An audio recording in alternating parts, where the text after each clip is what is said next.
जवन तन से बेटा जन्मे वही तन से बेटिया दुरंगा नीतिया काहे कईनी बाबूजी दुरंगा नीतिया। बेटा के जन्म दीना बजेला बधैया बेटी के बेरियाना काहे थलिया बजवाला बेटी के बेरियाना।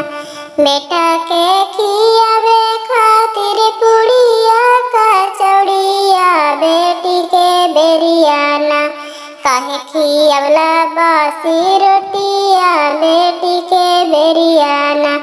बेटा के पढ़ावे खातिर भिजलाया सकुलिया बेटी के बेरियाना काहे हसुआ धरवाला बेटी के बेरियाना काहे चूल्हावा फूकावाला बेटी के बेरियाना।